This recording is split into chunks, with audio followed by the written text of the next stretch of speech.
नमस्कार, news state देख रहे हैं आप। आपके साथ मैं हूं आयुष सूर्यवंशी। कहा जाता है कि जिसका उत्तर प्रदेश उसकी देश में सत्ता। 2024 के लिए यूपी प्लान जिसका सक्सेसफुल होगा उसे सत्ता की चाबी मिलेगी, लेकिन उससे पहले उत्तर प्रदेश में शहर की लड़ाई को जीतना होगा, जो पक्ष विपक्ष दोनों के लिए एक बड़ी चुनौती है।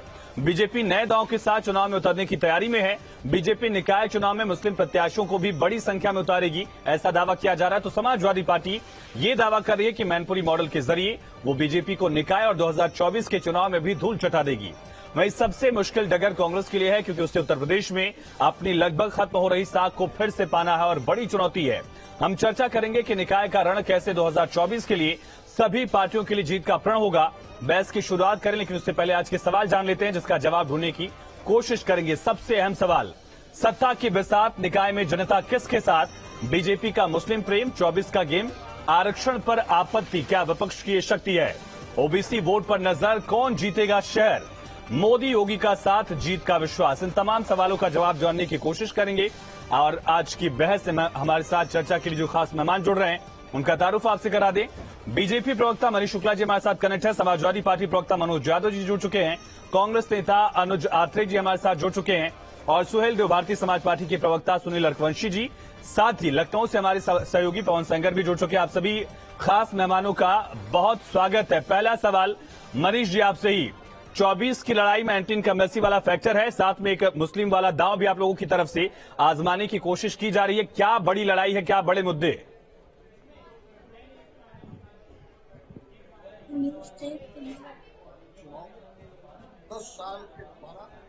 10 साल में केंद्र सरकार के द्वारा और उत्तर प्रदेश के आदित्यनाथ जी की सरकार उसके द्वारा जो काम किया गया, उस रिपोर्ट कार्ड के आधार पर हम। ठीक है मनीष जी, माफी चाहूंगा, हेमंत तिवारी सर भी वरिष्ठ पत्रकार मुझे स्क्रीन पर दिख रहे हैं। हेमंत सर, आपका भी बहुत स्वागत है। मनीष जी कंप्लीट करिए।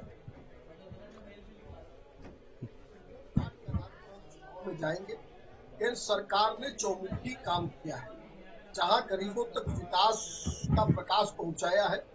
सड़क, बिजली, पानी, आवास, शौचालय, डीबीटी के माध्यम से किसान सम्मान निधि और तमाम जो योजनाएं हैं उनको पारदर्शी तरीके से हमने पहुंचाया है। वहीं सीमाओं की सुरक्षा को सुनिश्चित किया है। आज पूरे विश्व में नरेंद्र मोदी जी का डंका बज रहा है और विश्व के नेता के रूप में आज नरेंद्र मोदी जी स्थापित है, और निश्चित रूप से ये पूरे देश के लिए गौरव का विषय है। वहीं उत्तर प्रदेश में योगी आदित्यनाथ जी की सरकार ने आज कानून का शासन स्थापित किया है, अपराधियों पर कड़ी कार्रवाई की है, गांव-गांव बिजली पहुंचाया गया है, हर घर जल जो योजना है उसके माध्यम से 60% घरों में जल से जल आज पहुंच रहा है, बिजली का कनेक्शन दिया जा चुका है।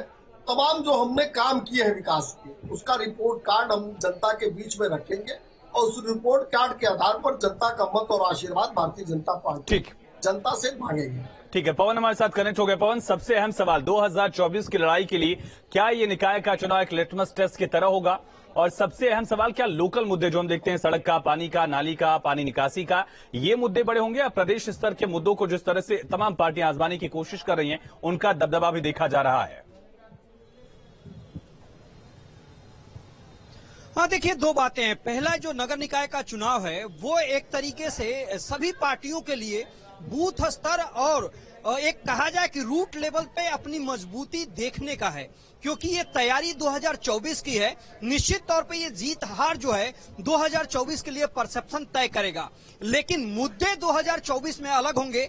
केंद्र सरकार की चुनाव है, यानी प्रधानमंत्री का चुनाव होना है उसमें, और प्रधानमंत्री नरेंद्र मोदी 2014 में आए, उससे पहले भारतीय जनता पार्टी का जो वोट बैंक देखा जाता था वो नगर निगम यानी शहरी क्षेत्रों में सबसे ज्यादा देखा जाता था, लेकिन 2014 के बाद ग्रामीण क्षेत्रों में इसका विस्तार हुआ और उसका रिजल्ट 2019, 2022 विधानसभा का चुनाव, 2017 का विधानसभा का चुनाव में देखने को मिला। और पिछले नगर निकाय का चुनाव अब उठा करके देखेंगे तो भारतीय जनता पार्टी ने एक तरीके से क्लीन स्वीप करने का काम किया था। तो निश्चित तौर पे एक तरीके से लिटमस टेस्ट रूट लेवल के उस बाहुबल का होगा, जो आने वाले 2024 के चुनाव में अपना इम्पैक्ट दिखाने का काम करेगा। तो जिस ओबीसी वाले मुद्दे को लेकर जो चुनाव लगातार चलता रहा, वो कितना बड़ा मुद्दा है? बीजेपी के लिए वो वोट बैंक भी रहा है, और अब समाजवादी पार्टी भी और विपक्ष के दूसरी दल भी इसको एक बड़ा मुद्दा प्रोजेक्ट करने की कोशिश कर रहे हैं। पवन, बिल्कुल आपने सही कहा, क्योंकि ओबीसी ऐसा मुद्दा है जो जीत हार तय करने का काम करता है। अब भारतीय जनता पार्टी और समाजवादी पार्टी में अब जब डिफरेंस आप देखेंगे तो ओबीसी में यादव छोड़ करके मैक्सिमम जो वोट बैंक है वो भारतीय जनता पार्टी को जाता है और उसका बंटवारा कांग्रेस और बीएसपी भी नहीं कर पा रही है। लिहाजा भारतीय जनता पार्टी के पास मेजर वोट बैंक है जो जिताने का काम करता है। अगर परंपरागत वैश्य समाज और ब्राह्मण वोट बैंक को अगर छोड़ देंगे तो भारतीय जनता पार्टी ने इन तमाम जो वोट बैंक में सेध लगाने का काम किया और सभी पार्टियों से वोट बैंक अपनी तरफ खींचने का काम किया, जिसका रिजल्ट आपको 2014 के बाद से लगातार दिखाई दे रहा है, चाहे वो लोकसभा का हो, विधानसभा का हो या स्थानीय चुनाव हो। और इस स्थानीय चुनाव में भी वो इंपैक्ट आपको सीधे तौर पे दिखाई देगा। और वास्तव में अगर पिछला जीत अगर भारतीय जनता पार्टी का आप देखेंगे और इस चुनाव में अगर उस तरीके का इंपैक्ट रहा तो निश्चित तौर पे जो भारतीय जनता पार्टी 80 का लक्ष्य लेकर के चल रही है और जो इन 14 सीटों पे हारने का काम किया था उसका एक तरीके से ब्लूप्रिंट तैयार करके अमित शाह पूर्वांचल के दौरे पे हैं। योगी आदित्यनाथ को पश्चिमांचल का प्रभार दिया गया, जिसमें रामपुर और आजमगढ़ उपचुनाव जीत करके भारतीय जनता पार्टी एक तरीके से अपना मनोबल बढ़ा चुकी है और उसकी तैयारी 2024 की कर रही है। उन सीटों को बरकरार रखा जाए और कहीं न कहीं जो उन सीटों पे एक तरीके से सेध मारने का काम किया जाए जो हारने का काम किया था भारतीय जनता पार्टी ने। पवन, तमाम जानकारी के लिए, तथ्यों से रूबरू कराने के लिए बहुत शुक्रिया आपका। मनोज जी, सवाल यही है, एक तरफ वो ओबीसी वोट बैंक दिखता है जिसमें आप लोग सेंधमारी की कोशिश कर रहे हैं, ओबीसी आरक्षण का मुद्दा उठाया, और दूसरी तरफ ये दिखता है कि जो मुस्लिम वोट बैंक है उसमें बीजेपी सेंधमारी की कोशिश कर रही है, चाहे वो सूफी सम्मेलन के जरिए हो या पसमानदा सम्मेलन के जरिए हो। क्या तैयारी समाजवादी पार्टी की? देखिए, सबसे पहले मैं इस बात को डिनाई करूंगा कि समाजवादी पार्टी के पास गैर यादव ओबीसी का वोट बैंक नहीं है। अगर ऐसा ना होता तो समाजवादी पार्टी उत्तर प्रदेश में 125 सीटें गठबंधन के साथ न जीतती। और सीट जीतना एक छोटी बात है। जो आपका जो वोट प्रतिशत हमारा 2022 का रहा है वो लगभग 38% के करीब रहा है। तो ये 38% वोट यादव का और मुसलमान के हो जाने से तो हो नहीं जाएगा। इसमें सभी जातियों का वोट आया। वो अलग बात है कि भाजपा के पास इसके नंबर अभी ज्यादा है, इस बात से डिनाई नहीं किया जा सकता। लेकिन जिस तरीके से 2017 के बाद से लगातार जो बीजेपी की मजबूती थी उसको समाजवादी पार्टी ने कमजोर करके अपनी तरफ में लाने का काम किया। अभी एक बात बीजेपी के प्रवक्ता ने कही कि हम अमुक जनता को ऐसी ऐसी सुविधाएं दे रहे हैं, लेकिन हम एक विकासशील देश है और हम विकसित देश बनने की लाइन में है, हम उस राह पे चल रहे हैं। तो मैं मनीष जी को बता देना चाहता हूं और योगी आदित्यनाथ और प्रधानमंत्री मोदी जी को भी बता देना चाहता हूं कि अगर एक विकासशील देश को विकसित बनाना है तो सबसे नंबर 1 अगर कोई काम होता है तो शिक्षा होती है, नंबर 2 पे स्वास्थ्य होता है और नंबर 3 पे सुरक्षा होती है। इन तीनों मामलों में देश के प्रधानमंत्री, उत्तर प्रदेश के मुख्यमंत्री और बीजेपी के इस डिबेट के प्रवक्ता से मुख से सुनने के लिए आपको कई जन्म लेने पड़ेंगे, तब उनके मुख से इन 3 सब्जेक्ट पे आप कोई सवाल जवाब या कुछ बेहतर सुनने को शायद हो सकता है मिल जाए। सुरक्षा, ये कहेंगे हम कार्रवाई कर रहे हैं, कार्रवाई करना सुरक्षा नहीं होता है। सुरक्षा से अभिप्राय होता है कि लोगों का जीवन आसान रहे, उनके साथ घटनाएं न घटित हो। ये नहीं कि घटना घटित हो गई और आपने कार्रवाई कर दी। तो ये 3 मुद्दों पे जो देश फेल होगा, आप राशन की बात कर रहे हैं, आप एजुकेशन की बात नहीं कर रहे हैं, आप किसान सम्मान निधि की बात कर रहे हैं, आप उत्तम दर्जे के स्वास्थ्य सेवाओं की बात नहीं कर रहे हैं। इन सारी चीजों से ध्यान इसलिए बीजेपी ने भटकाया क्योंकि बीजेपी चाहती है कि इस देश के दलित, पिछड़े, अल्पसंख्यक, गरीब, किसान, मजदूर गुलाम बन के रहें, उनकी अपनी कोई आइडेंटिटी ना हो, उनका कोई अपना आधार ना हो, उनकी कोई अपनी आयोजी मजबूती ना हो। इसलिए बीजेपी को इस बात को समझना पड़ेगा कि वो देश को किधर ले जा रही है। सुनील लड़कवंशी जी, 24 के लिटमस टेस्ट के तौर पर अगर निकाय चुनाव को देखा जा रहा है तो शहरी वोटर में आपकी पकड़ कहां है, और खास तौर पर जब गठबंधन वाली सुगबुगाहट अब छिड़ गई है तब एसबीएसपी अपना रोल कहां देख रही है? देखिए आयुष जी, नगर निकाय चुनाव को लेकर स्वतंत्र भारतीय समाज पार्टी के राष्ट्रीय अध्यक्ष ने साफ तौर से कहा है कि हम इस चुनाव को अपने बलबूते और पार्टी के कार्यकर्ताओं के बलबूते पर लड़ने का काम करेंगे। हम इस निकाय चुनाव को लेकर किसी भी पार्टी से गठबंधन करने का काम नहीं। रही बात हम कहां पर हैं, 2022 का चुनाव जैसे ही खत्म हुआ था, माननीय राष्ट्रीय अध्यक्ष जी गांव से लगा के नगर तक के दौरे करने शुरू कर दिए थे और आप लोगों ने भी चलाने का काम किया था। 75 जनपद में सावधान यात्रा के माध्यम से जनता तक हमने जाने का काम किया था उसके बाद महिला हक अधिकार सम्मेलन के माध्यम से हम जनता के बीच में जा रहे हैं। हम जनता की जो मूलभूत मुद्दे हैं उनको उठाने का काम सड़क से लगाकर सदन तक में करने का काम करते हैं और वही मुद्दे को लेकर हम जनता के बीच में जाने का काम करेंगे। जैसे कि आपने देखा नगर में बहुत से ऐसे परिषदीय स्कूल हैं जिनमें व्यवस्था अच्छी नहीं पढ़ाई की है। वहां पर हम लोग चाहते हैं कि ये स्मार्ट स्कूल बनने का काम हो ताकि जो गरीब के बच्चे हैं वो इंग्लिश मीडियम और अच्छी तरीके से पढ़ाई करने का काम कर सके। हम इस व्यवस्था को लेकर जनता के बीच में जा रहे हैं। हमारा सबसे अहम मुद्दा उत्तर प्रदेश में लेकर, जैसे कि अभी नगर निकाय का चुनाव है, मगर हम इस मुद्दे को भी उठाने का काम करेंगे कि उत्तर प्रदेश में शराबबंदी होनी चाहिए। इस मुद्दे को लेकर हम जनता के बीच में भी जाएंगे और जनता के बीच में 24 में भी यह मुद्दा हमारा अहम मुद्दा।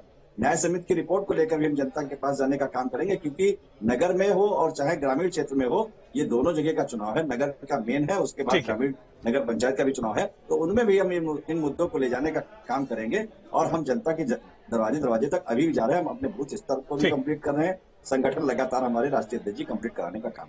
हेमंत सर, बड़ा सवाल यही है कि 24 की लड़ाई से पहले निकाय के रण में नए मुद्दे क्या हैं? वही मुद्दे लगातार जो पहले चलते रहे हैं, उन मुद्दों का असर क्या देखा जाएगा? और सबसे बड़ा सवाल है, क्या लगातार बीजेपी जो सत्ता में रही है उसका एक एंटी इनकम्बेंसी फैक्टर नहीं होगा? क्या लोकल लेवल पर उसका असर नहीं देखा जाएगा? देखिए, दोनों चुनाव में बुनियादी फर्क होता है, ये हमेशा देखा गया है। स्थापित सकते हैं कि लोकल बॉडीज के इलेक्शन जो है वो लोकल इश्यूज पर होते हैं, लेकिन इधर 2014 के बाद जिस तरीके का वातावरण बना है और 2024 के पहले जिस तरीके का वातावरण बनाया जा रहा है, इसमें कोई शक नहीं कि बहुत से पॉलिटिकल कारण भी इन चुनावों में मैटर करने लगे हैं। हालांकि एक बात आप जानिएगा, 2014 से ही नए मिजाज और नए अंदाज की नई भाजपा सामने आई है, जो लगातार उत्तर प्रदेश में जीत रही है। तो एंटी इनकम्बेंसी तो उसको कभी उसके सामने पड़ी नहीं। हर बार इस बात की आशंका बनती थी कि एंटी इनकम्बेंसी होगी, वो कहीं देखी नहीं। और बीजेपी का जहां तक सवाल है कि जब बीजेपी सत्ता में नहीं भी थी तो भी लोकल बॉडीज के इलेक्शन में बीजेपी सबसे आगे रहती थी। और एक दौर था जब भारतीय जनता पार्टी को शहर वालों की पार्टी यानी शहरी इलाके की पार्टी कही जाती थी और उसका एक सुनिश्चित वोट बैंक था। लेकिन 2014 के बाद जो बड़ा चेंज आया, जिसके नाते आप इतने बड़े बड़े परिणाम देख रहे हैं, उसका एक बड़ा कारण ये रहा जो शहरी पार्टी थी, इस शहरी पार्टी ने बड़ी एक्सरसाइज की थी गांव की ओर जाने के लिए। उन्होंने ओबीसी चेहरा दिया, बड़ा चेहरा दिया नरेंद्र मोदी के तौर पर।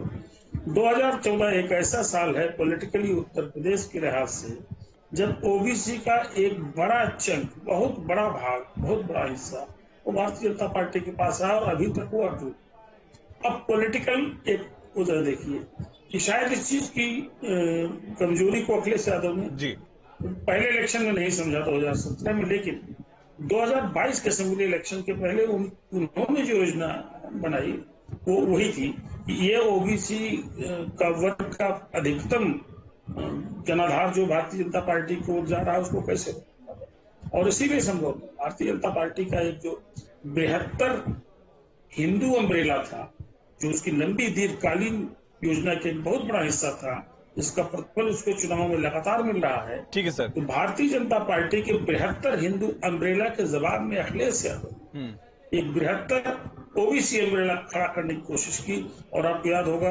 2022 में उसी तरीके का उन्होंने छोटे छोटे स्तर पर अलायंस किया और उसका फायदा भी उठा। अभी जो मनोज जी कह रहे थे खाली यादव और मुसलमान वोटों पर आप इतनी फीसद वोट नहीं ले सकते, बेशक इसका मतलब आपको वोट और मिले, वोट आपको ब्राह्मणों और क्षत्रियों को नहीं मिलने वाले हैं। उत्तर प्रदेश में अखिलेश यादव भी जानते हैं, समाजवादी पार्टी का हर नेता जानता है, वो मुसलसल और मुकम्मल तौर पर भारतीय जनता पार्टी के साथ है। ऐसी सूरत में जो वोट बढ़े वो कहां से आए? वोट स्वाभाविक रूप से ओबीसी वर्ग से ही आए और अखिलेश की जो क्रांति उसी के हिसाब से तो आप 47 से बढ़कर। ठीक है सर, मैं लौटता हूँ जिस मुद्दे को आपने जिक्र किया। मनीष जी, होम टर्फ हो सकता है निकाय का ये रण आपके लिए, शहरी वोटर को पारंपरिक तौर पर थोड़ा सा आपके लिए इंक्लाइन माना जाता है, लेकिन देखा गया है कि हाल के चुनाव में समाजवादी पार्टी का वोट प्रतिशत अप्रत्याशित तौर से बढ़ा और वही वोट प्रतिशत अगर 24 में रहता है, निकाय चुनाव में भी अगर हो जाता है, तो आपके लिए चुनौतियां बड़ी होंगी। आप ये कह सकते हैं कि चुनाव अलग है, वोटिंग पैटर्न अलग है, मुद्दे अलग हो सकते हैं, लेकिन समाजवादी पार्टी और ज्यादा ऑर्गेनाइज होने की कोशिश कर रही है, मैकेनाइज होने की कोशिश कर रही है चुनावों के लिए। एक बात तो मानना पड़ेगा, नगरीय चुनाव, विधानसभा और लोकसभा सबके पैटर्न अलग है। दूसरी बात, 2022 के चुनाव में जो एक तरफ अखिलेश यादव सीधे लड़ रहे थे भारतीय जनता पार्टी से, और अगर आप देखेंगे तो कांग्रेस और बसपा का मत प्रतिशत भी गिरा। सबसे महत्वपूर्ण है, आपको ये देखना पड़ेगा कि भारतीय जनता पार्टी का मत प्रतिशत लगातार 2014 के बाद बढ़ा है। यानी हमको जनता का विश्वास चुनाव दर चुनाव लगातार बढ़ता ही जा रहा है। और अगर हम स्थानीय निकाय चुनाव की बात करें तो निश्चित रूप से उत्तर प्रदेश की जनता डबल इंजन की सरकार के साथ साथ तीसरा इंजन जरूर जोड़ेगी विकास के लिए। और अगर लोकसभा की बात करें तो 2014 में हम 72 प्लस 71 प्लस 2 सीटें जीते थे, और बसपा और सपा के गठबंधन के बावजूद हम 63 सीटें जीते थे, और बाद में 2 सीटों पर हमने और ओबीसी वोट बैंक जो आपके पाले में था, जिसका ज्यादातर हिस्सा वो 14 में, 17 में, 22 में समाजवादी पार्टी कोशिश करे कि उसमें से इनमारी की जाए, चाहे वो मानस वाले मुद्दे को लेकर हो या फिर जातीय जनगणना वाले मुद्दे पर हो, या हाल में जब चुनाव का ऐलान होने वाला था उस वक्त आरक्षण सूची को लेकर भी समाजवादी पार्टी ने आरोप लगाया कि जितनी आबादी है उतनी हिस्सेदारी नहीं मिल पा रही है। मैं इस पे जरूर जवाब देना चाहता हूँ। देखिए, दरअसल जो आरक्षण का विषय था, रैपिड सर्वे के आधार पर उत्तर प्रदेश सरकार उस समय चुनाव कराना चाहती, और उस रैपिड सर्वे के आधार पर सुश्री मायावती जी की पार्टी और अखिलेश यादव की पार्टी और 17 में हमने स्वयं चुनाव कराया था। इसलिए कहना कि उस सर्वे से, लेकिन उसके बाद कई राज्यों का एग्जाम्पल भी आपके सामने था, चाहे मध्य प्रदेश की बात हो, महाराष्ट्र की। 5 सेकंड दीजिएगा, मैं कंप्लीट करूंगा तो विषय क्लियर हो जाएगा। तो ये कहना कि बीजेपी ओबीसी आरक्षण नहीं देना चाहती थी, ये उसी तरह से झूठ है जैसे दिन को रात कहना। दूसरी बात, जो ट्रिपल सी के आधार पर हम चुनाव कराने जा रहे हैं, जैसे उत्तर प्रदेश सरकार में कोर्ट ने चुनाव नहीं रोका था, बल्कि कहा था कि बिना ओबीसी आरक्षण के चुनाव करा लीजिए, लेकिन हमारी प्रतिबद्धता थी, हमने आयोग बनाया, पिछड़ा वर्ग आयोग बनाया, और रिकॉर्ड समय में उसकी रिपोर्ट सुप्रीम कोर्ट में हमने सबमिट की। लेकिन एक बगल का पड़ोसी राज है जहां नीतीश कुमार और तेजस्वी यादव की सरकार चल रही है, उन्होंने बिना ओबीसी आरक्षण के चुनाव करा लिया, और अखिलेश जी का जो वैचारिक मेल जोल है वो तेजस्वी यादव से है। तो यही इनका बेसिक अंतर समझिए। ये मुंह से चाहे जो कहे, तो इनको पता है कि जो आरक्षण अगर सही सही लागू हो गया तो जिसकी ये राजनीति करते हैं, केवल एक परिवार और कुछ जिलों के, कुछ एक जात विशेष के लोगों की राजनीति करते हैं। इन्होंने हक मारा है दरअसल ओबीसी का, अदर ओबीसी का। हम तो ये चाहते हैं, चूंकि हमारी प्रतिबद्धता न होती तो कोर्ट ने कहा था चुनाव कराने के लिए हम भी नीतीश कुमार। अनुज आत्रे जी कांग्रेस से हमारे साथ कनेक्ट हो, मनीष जी लौटता हूँ, मैं लौटता हूँ। अनुज आत्रे जी कांग्रेस से हमारे साथ कनेक्ट हो गया। अनुज जी, मैं आपके पास आऊंगा, लेकिन सवाल मनोज जी आपसे ही है। बीजेपी लगातार ये प्रोजेक्ट करने की कोशिश करती रही कि समाजवादी पार्टी ओबीसी वर्ग की लड़ाई नहीं लड़ रही है, वो अपने परिवार की लड़ाई लड़ रही है। एक परिवारवाद का मुद्दा लगातार हावी रहा है, उसको बीजेपी लगातार प्रोजेक्ट करती रही, और उसका नुकसान या फायदा जो भी रहा हो उसको एक आकलन के तौर पर देखा जा सकता है। लेकिन सवाल यही है, इसके साथ साथ बीजेपी भी अपने आप को एक्सपेंड कर रही है। अगर आप ओबीसी वोट बैंक को भी एक्सपेंड करने की कोशिश कर रहे हैं, बीजेपी पसमानदा सम्मेलन करा रही है, बीजेपी सूफी सम्मेलन करा रही है, और उन 14 सीटों पर जहां बीजेपी नहीं जीत पाई है लोकसभा का चुनाव, वहां पर भी अपनी पैठ बढ़ाने की कोशिश कर रही है। नुकसान आपका है। कई दशकों के बाद देश को पिछड़े प्रधानमंत्री के रूप में नरेंद्र मोदी जी मिले, और उन्होंने बड़ा प्रचार प्रसार भी किया। देश को उम्मीद थी कि पिछड़े प्रधानमंत्री आए हैं तो पिछड़ों के अधिकारों को मजबूती प्रदान। मैं बीजेपी से जानना चाहता हूं, और देश के प्रधानमंत्री से भी आपके चैनल के माध्यम से जानना चाहता हूं, पिछड़ों के लिए आयुष जी अगर सबसे पवित्र कुछ है इस देश में अधिकारों के मामले में, तो मंडल आयोग की रिपोर्ट। क्या इन 9 सालों में मोदी जी ने उस मंडल आयोग की रिपोर्ट को पढ़ा, खोला, बताया, डिस्कस किया, या उसका कभी जिक्र किया? कभी भी नहीं। आप पिछड़ों के अधिकारों की बात कर रहे हैं कि आप रखवाले हैं, तो किसने आरक्षण, नगर निकाय का आरक्षण कौन लेके आया था, जिसको समाजवादी पार्टी जाके हाईकोर्ट में चैलेंज करती है? क्या कोई पाकिस्तान की सरकार लेके आई थी क्या? आप ही तो लेके आए थे भाई। जब व्यंग्य किया माननीय हाईकोर्ट ने, कहा कि आप पिछड़ों के आरक्षण के बगैर ही चुनाव करा लो, तब इनकी धुकधुकी बढ़ी कि अरे अब क्या होगा। तब आप आज टीवी पे इस तरह बोल रहे हो। मैं बिल्कुल उम्मीद नहीं करता योगी आदित्यनाथ जी से कि वो हमारे पिछड़ों के अधिकार की रक्षा करेंगे, लेकिन मैं मोदी जी से तो उम्मीद कर सकता हूँ। उनको इस देश के पिछड़ों ने अपना नेता माना, इतना बड़ा वोट बैंक दिया, इतनी बड़ी सीटें दी, इतना प्रचंड बहुमत दिया, और आपके राज्य में पिछड़ों के हक लगातार चले जा रहे हैं, खाए जा रहे हैं। इसीलिए मैं आयुष जी कह रहा हूं कि परिस्थितियां उलटने जा रही हैं, और इसलिए उलटने जा रही कि आपने 10% ईडब्ल्यूएस को कोटा दे दिया, कोई ऑब्जेक्शन नहीं, किसी पिछड़े नेता ने नहीं विरोध किया। आप पिछड़ों के प्रधानमंत्री थे, पिछड़ी जात से आए थे, आपने ईडब्ल्यूएस का आरक्षण दिया, कोई विरोध नहीं हुआ। ईडब्ल्यूएस के अलावा भी तो समस्याएं हैं। अर्कवंशी जी बैठे हैं, सामाजिक न्याय रिपोर्ट की बात कर रहे हैं। समाजवादी पार्टी कह रही है कि जाति गणना करवा लीजिए हमारी, और हमारा जो हक है हमको नहीं। मनोज जी, आपकी सरकार जब थी तब जाति जनगणना क्यों नहीं हो पाई? बड़ा सवाल था। विपक्ष में रहते हुए जो मुद्दे किसी भी विपक्षी दल को याद आते हैं, वो सत्ता के सुनिए ना, प्लीज मनोज जी, मेरा सवाल सुन लीजिए। अपनी सरकार के दौरान क्यों नहीं करा? दूसरा सवाल मेरा ये है कि पसमानदा और सूफी सम्मेलन के जरिए अगर बीजेपी मुस्लिम वोट बैंक में सिंहमारी करती है तो किसका नुकसान होगा? क्योंकि वहां दोनों फैक्टर हैं। अगर सिंहमारी करती है तो भी बीजेपी का फायदा, और नहीं कर पाती, आप उसे एकजुट करने की कोशिश करते हैं तो अपीजमेंट का आरोप भी आप ही पर लगेगा। समाजवादी पार्टी ने जब इसकी गिनती की बात कराई तो आदरणीय नेताजी ने, लालू जी ने, सबने करवाया, और कांग्रेस ने उसको करवाया भी, गिनती करवाई, रिपोर्ट बनी, प्रस्तुत नहीं की गई। क्यों नहीं की गई? ये कांग्रेस से पूछिए, ये बीजेपी से पूछे कि 14 के बाद नहीं, आप मजे हुए एक प्रवक्ता मैं समझ रहा हूँ। सर्वेक्षण उसे क्या लीजिए, उसे सर्वेक्षण क्या लीजिए, राज्य स्तर पर जो सर्वेक्षण होता है जातियों का, उसे उस तरह से समझ लीजिए। वो आपकी सरकार करा सकती थी, वो करा सकती थी, लेकिन उस वक्त पिछड़ों के आरक्षण पे कोई डकैती नहीं पड़ रही थी, इसलिए नहीं करवाया। अगर डकैती पड़ती तो तुरंत करवा लेते। दूसरी महत्वपूर्ण बात, जो आपका दूसरा सवाल है, वो सवाल क्या पुनः आप रिपीट कर देंगे एक बार? मेरा सवाल ये था, बीजेपी पसमानदा सम्मेलन कर रही है, सूफी सम्मेलन कर रही है, और 14 सीटों पर जीतने की कोशिश कर रही है, जहां बीजेपी नहीं जीत पाई क्योंकि मुस्लिम वोट बैंक ज्यादा था। इसके दो पहलू हैं। पहला पहलू ये है कि बीजेपी का हिंदुत्व कमजोर हो गया, एक जो पिछड़ा और दलित के रूप में था, इसलिए आज उनको पसमानदा मुसलमानों के पास जाना पड़ा। दूसरा पहलू ये है, बीजेपी ने जो इतना बड़ा नैरेटिव खड़ा किया था हिंदुत्व का, और उस हिंदुत्व के जरिए एक धर्म के खिलाफ नफरत पैदा की थी पूरे देश में, क्या बीजेपी को सब डगमगाता हुआ नजर आ रहा है? चलिए ठीक है, इस पर जवाब लेंगे मनीष जी से, लेकिन ब्रेक पर जाने से पहले अनुज जी, कांग्रेस इस लड़ाई में कहां खड़ी है? मुद्दों की लड़ाई में, काडर की लड़ाई में, चुनाव वाली लड़ाई में? बहुत छोटा सिलेक्शन अनुज जी। देखिए, हम तो हमेशा से ही मुद्दों के आधार पर, जनता के मुद्दों के आधार पर और इस देश में विकास का मुद्दा लेकर के ही कांग्रेस पार्टी हमेशा आगे बढ़ती रही है। उसी आधार पर इन 70-75 वर्षों में देश ने कामयाबी पाई। हम लोग मजबूत बुनियादी एक अर्थव्यवस्था के रूप में, न केवल इंफ्रास्ट्रक्चर के रूप में, और आपसी भाईचारा जो मजबूत हुआ वो कांग्रेस की ही थी। लेकिन वर्तमान में क्या हो रहा है? वर्तमान में हो रहा है कि इन तीनों विषयों को जो है ध्वस्त किया जा रहा है वर्तमान की सरकार के द्वारा। चाहे आप आपसी तानामारा ले लीजिए, आपसी भाईचारा ले लीजिए, देश में नफरत का माहौल फैला। चलिए ठीक है अनुज जी, मैं लौटूंगा। हमारे सभी खास मेहमान लगातार बने हुए हैं और निकाय को लेकर लगातार लड़ाई अब शुरू हो गई है, लेकिन साथ साथ लड़ाई चल रही है 24 की, यानी यूपी की 80 लोकसभा सीटों की, जो दिल्ली तक का रास्ता तय करती है। छोटे से ब्रेक रुकते हैं।